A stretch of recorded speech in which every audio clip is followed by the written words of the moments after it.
അസ്സലാമു അലൈക്കും വറഹ്മത്തുള്ളാഹി വബറകാതുഹു. ഉസ്താദെ, ഞാൻ അഷ്റഫ് ഖത്തറിൽ നിന്നാണ്.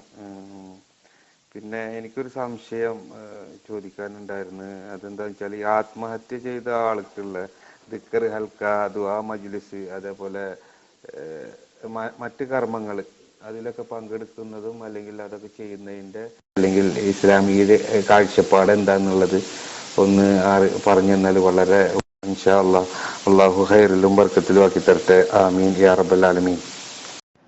ആത്മഹത്യ എന്നുള്ളത് ഒരു ഹറാമായ കുറ്റകരമായ ഒരു പ്രവൃത്തിയാണ്.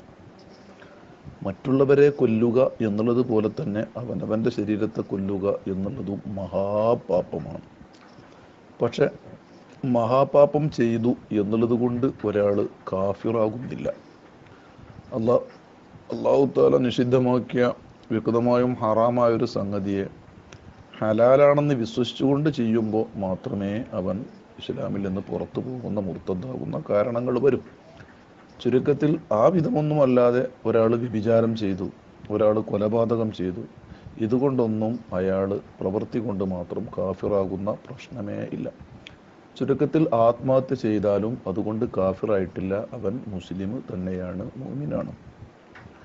അപ്പോൾ അയാളെ മേൽ മയ്യത്ത് നിസ്കരിക്കുക, അയാളെ കുളിപ്പിക്കുക, അദ്ദേഹത്തിൻ്റെ ജനാസക്ക് കൂടെ പോവുക, നിസ്കരിക്കുക, മറമാടുക, ഇതെല്ലാം മറ്റുള്ളവരെ പോലെ തന്നെയാകുന്നു വിധി.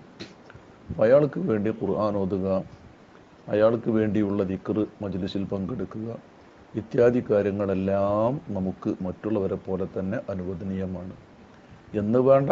അയാളുടെ ആ വലിയ മഹാപാപം അല്ലാഹു തആല പുറത്തു കൊടുക്കാൻ അയാൾക്ക് വേണ്ടി പ്രത്യേകം ദുആ ചെയ്യുകയാണ് നാം വേണ്ടത്. ചുരുക്കത്തിൽ അവയിലെല്ലാം പങ്കെടുക്കണം, അദ്ദേഹത്തിന് വേണ്ടി നല്ലോണം പ്രാർത്ഥിക്കണം.